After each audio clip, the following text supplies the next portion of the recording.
அனைவருக்கும் வணக்கம். இன்றைக்கான பதிவு, பெண்கள் இந்த விஷயத்தெல்லாம் கடைப்பிடிச்சிங்க அப்படின்னா உங்கள் கையில் பணப்புழக்கம் தாராளமாக இருக்கும். அது மட்டும் இல்லாமல் மார்வாடி பெண்களின் ரகசியமான சூட்சுமமான அந்த குங்கும முறை பற்றியும் இந்த வீடியோவில் பார்க்கலாம். ஆண்களோட அவசர தேவையை பூர்த்தி செய்யும் அளவுக்கு நம்ம வீட்டு பெண்களோட கையில் சேமிப்பு இருக்கணும். அப்போ தான் அந்த பெண்ணை சாமர்த்தியமான பெண் அப்படின்னு சொல்லுவாங்க. கையில் பணம் காசு சேர்க்கும் பெண் மட்டும்தான் சாமர்த்தியமான பெண்ணா? வேலைக்கு போய் சம்பாதிச்சுட்டு வரக்கூடிய நாங்கள் பணம் காசு இல்லாமல் கூட குடும்பத்தை நடத்தும் பெண்கள் எல்லாம் சாமர்த்தியான பெண்கள் இல்லையான்னு கூட கேட்கலாம். அப்படி இல்லை, கணவர் சம்பாதிச்சு கொண்டுட்டு வந்து கொடுத்ததை கச்சிதமாக செலவு செஞ்சு சேமிப்பில் வைக்கக்கூடிய பெண், அவங்க எந்த காலத்துலேயுமே அவங்களுக்கு பணத்திற்கு கஷ்டம் வராதுங்க. எல்லா விதத்துலேயுமே அந்த குடும்பத்தை நல்லபடியாக எடுத்து நடத்தக்கூடிய ஒரு சாமர்த்தியம் உங்கள் கையில் இருக்கும். அதில் எந்த சந்தேகமும் கிடையாது. ஊதாரித்தனமாக செலவு செய்யாமல் சேமிப்பை நம்பும் பெண்கள் நிச்சயமாக பொறுப்போடு தான் இருப்பாங்க. எத்தனை முறை சொன்னாலும் சரி, சொல்லலைனாலும் சரிங்க, பெண்கள்னாலே மகாலட்சுமியோட அம்சம்தான். பெண் பார்க்கும்போது எப்போதுமே லட்சணமாக இருக்கணும். தலை சீவி பொட்டு வச்சு கையில் வளையல் அணிஞ்சு தலையில் பூ சூடி அவங்கள பார்த்தா கையெடுத்து கும்பிடும்படி இருக்கணுங்க. புடவை தான் கட்டிக்கணும் அப்படின்னு கிடையாது. உங்களோட சௌகரியத்துக்கு ஏற்ற மாதிரி கூட நீங்கள் அணிஞ்சிக்கலான்னு அழகாக இருக்கணும். எப்பொழுதுமே பெண்களோட கை மருதாணி இட்டு இருக்கணுங்க. இது சாத்தியமாக நீங்கள் கேட்கலாம். ஒன்றும் இல்லைங்க, மருதாணி இலைய உங்களுக்கு கிடைச்சிது அப்படின்னாக்கா அதில் ஒரு 2 கிராம்பு கொஞ்சம் ஜீனி வச்சு அரைச்சி ஒரு 2 மணி நேரம் போட்டிருந்தீங்கன்னா போதும், கை நல்லா செவந்து போயிடும். எப்பொழுதுமே மகாலட்சுமி அம்சம்னாலே அது மருதனன்னு சொல்லுவாங்க. துளசிலாம் எந்த அளவுக்கு பார்க்கப்படுதோ துளசியும் மருதனையும் ஒன்று, அந்தளவுக்கு மகத்துவம் வாய்ந்தது மருதனை இலை. அதனால் எப்பொழுதுமே மருதனையை கையில் இட்டுக்கிறது மகாலட்சுமியோட பரிபூரண அருளை நமக்கு பெற்றுத்தரும்னு சொல்லலாம். எப்பொழுதுமே பெண்கள் நல்லா குளித்து முடிச்சிட்டு மஞ்சள் பூசிக்கணுங்க. வேலைக்கு போகிறோம், மஞ்சள் பூச முடியல அப்படின்னா அந்த கஸ்தூரி மஞ்சள் அந்தளவுக்கு சிவக்காது, ஆனால் அவ்வளோ நறுமணத்தை கொடுக்கும். அதனால் எப்பொழுதுமே பெண்கள் முகத்தில் மஞ்சள், கை கால்கள்லாம் போட்டுக்கலாம், தாலி சரடுலாம். ஆனால் பாதத்தில் மட்டும் போடக்கூடாது. இந்த மாதிரி எப்பொழுதும் நீங்கள் மஞ்சள் பூசி குளிக்கிற பழக்கத்தை ஏற்படுத்திக்கோங்க. மஞ்சளில் அவ்வளோ விதமான கிருமி நாசினி இருக்குதுன்னு சொல்லுவாங்க இல்லையா? அதனால் மஞ்சள் பூசுறதுனால நம்ம உடலுக்கு ஆரோக்கியமாக தான் இருக்கும். அப்புறம் பெண்கள் எப்பொழுதுமே கையில் கண்ணாடி வளையல் அணிஞ்சிக்கோங்க. கண்ணாடி அந்த ஒலி கேட்குது பார்த்தீங்களா? அந்த வளையலோட சத்தம் மகாலட்சுமிக்கு ரொம்பவே பிடித்தமான ஒன்று அப்படின்னு சொல்கிறாங்க. அதே மாதிரி பெண்கள் நீங்கள் நெத்தியில் வைக்கக்கூடிய குங்குமம் இருக்குது பார்த்தீங்களா? அதில் கொஞ்சோண்டு பச்சை கற்பூரம் இருக்குது இல்லையா? அதை கலந்து நீங்கள் நெத்தியில் வச்சுக்கோங்க. அவ்வளோ சிறப்பான ஒரு விஷயம். ஏன்னா பச்சை கற்பூரத்துக்கு இயல்பாகவே பணத்தை ஈர்க்கக்கூடிய சக்தி இருக்குது. பச்சை கற்பூரத்தோட நன்மைகளை எல்லாருக்குமே நல்லா தெரியுங்க. பச்சை கற்பூரத்தில் நிறைய மகாலட்சுமி வாசம் பண்ணுறாங்க. அது மட்டும் இல்லாமல் எப்பொழுதுமே அதுக்கு ஒரு தனித்துவமான ஒன்று இருக்குது. அதனால் எப்பொழுதும் உங்களோட குங்குமத்தில் நீங்கள் கொஞ்சோண்டு பச்சை கற்பூரத்தை கலந்து வச்சு பாருங்கள். மகாலட்சுமியோட அம்சம் உங்களுக்கு கிடைப்பதோடு தீர்க்க சுமங்கலியாக நீங்கள் இருப்பீங்க.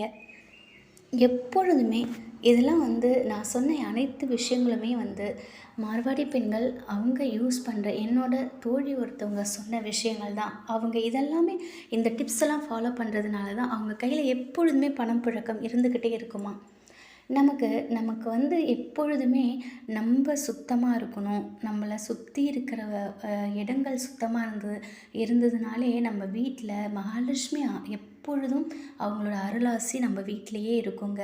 வாசலில் வைக்கக்கூடிய உருளியில் கொஞ்சம் தண்ணி விடும்போது அதில் கொஞ்சம் பன்னீர், கொஞ்சம் ஜவ்வாது, கொஞ்சம் போல் பச்சை கற்பூரத்தை போட்டு அது உங்களுக்கு வீட்டில் என்ன பூ இருக்கோ அதை போடலாங்க. பூவே இல்லைன்னா கூட அந்த நெல்லி மரம் இருக்கு இல்லையா, அதோட நெல்லி இலைகளை போடலாம். அவ்வளோ விசேஷமானது.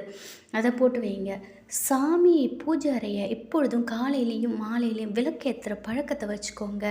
நறுமணமான ஊதுபத்தி, சாம்பிராணிலாம் போட்டுட்டுருங்க.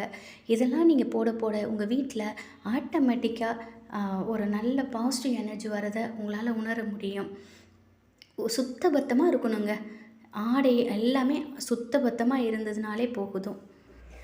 நம்மளோட பூஜை அறையை எவ்வளோ சுத்தபத்தமாக நம்ம வச்சுருக்குறோமோ, அதே போல் டெய்லியுமே காலை மாலை வாசலுக்கு கோலம் போடுறது ரொம்பவே சிறப்பு வாய்ந்தது.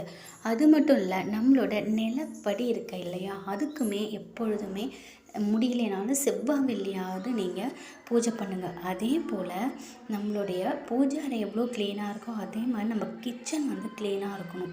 கிச்சன் க்ளீனாக இருக்கணும், எப்பொழுதும் வந்து சுத்தபத்தமாக இருக்கணும். இந்த ஒரு விஷயத்தெல்லாம் நம்ம வந்து அது மட்டும் இல்லை, பாத்ரூமுமே நம்ம க்ளீனாக வச்சுருக்கணும். மொத்தமாக நம்ம வீட்டையே நம்ம க்ளீனாக இருக்கணும். நம்ம வீட்டை நம்ம கோயில் மாதிரி நம்ம பார்த்துக்கிட்டோன்னா அதில் அனைத்து தெய்வங்களும், மகாலட்சுமி மட்டும் இல்லை, நம்மளுடைய இஷ்ட தெய்வங்கள், குலதெய்வம் அனைத்துமே வந்து நம்ம வீட்டில் நம்மளோடையே இருப்பாங்க. என்றைக்குமே வந்து அந்த துணிமணிலாம் வந்து மடித்து அழகாக வச்சுருக்கணும். இந்த பதிவு வந்து நான் உங்களுக்கு வந்து பெண்களுக்கு பணம் சேர்கிறதுக்கான ஒரு சில டிப்ஸை உங்களுக்கு கொடுக்கணும்னு நினச்சி நான் வந்தேன். ஆனால் எனக்கு தெரிஞ்ச அனைத்து விஷயங்களுமே நான் இதில் உங்கள் கூட ஷேர் பண்ணியிருக்கேன். இது எல்லாமே எல்லா பெண்களும் பண்ணுவீங்க. இருந்தாலும் எனக்கு தெரிஞ்ச விஷயங்களை நான் உங்கள் கூட நான் ஷேர் பண்ணியிருக்கேன். இதை வந்து நீங்கள் மற்றவங்களுக்கு ஷேர் பண்ணுங்கள். அவங்களும் வந்து உங்களுக்கு தெரிஞ்ச ஒரு விஷயங்களை 4 விஷயத்த மற்றவங்களுக்கும் நீங்கள் தெரியப்படுத்துங்க. இதெல்லாம் நம்ம செஞ்சுட்டு வந்தோம்னாலே நம்ம கையில் பணப்புழக்கம் அதிகமாக இருக்கும். அது மட்டும் இல்லாமல் இந்த பச்சை கற்பூரத்தை நம்ம யூஸ் பண்ணும்போது பச்சை கற்பூரம், ஏலக்காய், கிராம்பு இதெல்லாமே கொஞ்சம் சோம்பு இதெல்லாம் வாசனை மிக்க பொருட்கள். அதெல்லாம் கொஞ்சம் ஒரு டப்பாவில் போட்டு நம்ம பீரோவில் வைக்கலாம். பணம் இருக்கிற பீரோவில் வைக்கலாம், கிச்சனில் வைக்கலாம், சாமி ரூமில் வைக்கலாம். இதெல்லாம் வந்து நம்ம உருளி தயார் பண்ணும்போது அதில் வந்து பன்னீர் கொஞ்சம், ஜவ்வாது கொஞ்சம், பச்சை கற்பூரம் போட்டு அந்த மாதிரி நம்ம வைக்கலாம். விளக்கேற்றும் பொழுது விளக்கேற்றக்கூடிய அந்த பஞ்சத்திரியில் கொஞ்சோண்டு நம்ம பச்சை கற்பூரத்தை நுணுக்கி அதில் கலந்து விடலாம். விளக்கேற்றும் போது ஒரு டைமண்ட் கல்கண்ட அந்த விளக்கேற்றுற எண்ணெயில் போட்டு விளக்கேற்றி பாருங்கள். நீங்கள் இந்த மாதிரி சின்ன சின்ன விஷயங்கள்லாம் நீங்கள் செஞ்சுட்டு வரும்போது ஆட்டோமேட்டிக்காக நம்ம வீட்டில் பண வரவுங்கிறது அதிகமாகும்.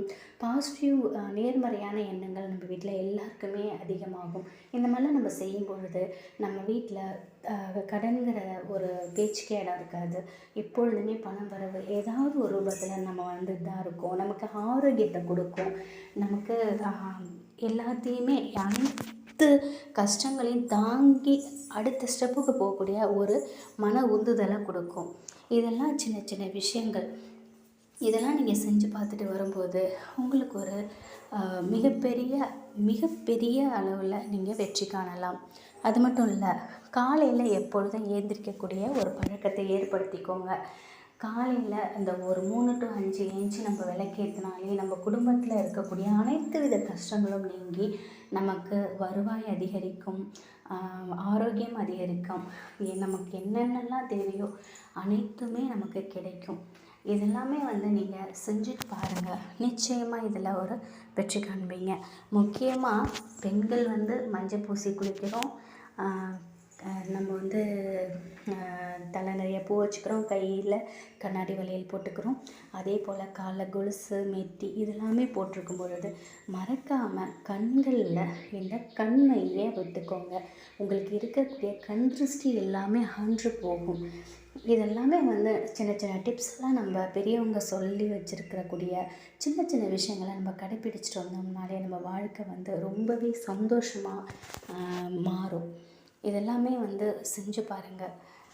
எனக்கு என்னோடய அம்மா, என்னோடய மாமியார், நாத்தனார், என்னோடய ஃபேமிலி மெம்பர்ஸ், சொந்தக்காரங்க, உறவுக்காரங்க, பக்கத்து வீடு இவங்கெல்லாம் சொல்லி கொடுத்த, நாங்கள்லாம் கிராமம், சொல்லி கொடுக்குற விஷயத்த நான் அவங்க கூட பகிர்ந்துக்கிறேன்.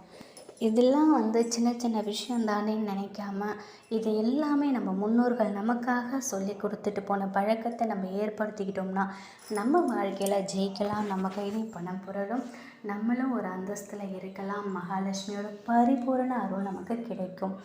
நிச்சயம் இந்த தகவல் உங்களுக்கு பயனுள்ளதாக இருக்கும் அப்படின்னு நம்புகிறேன். வேறொரு நல்ல தகவலோடு உங்களை சந்திக்கிறேன். நன்றி, வணக்கம், வாழ்க வளமுடன்.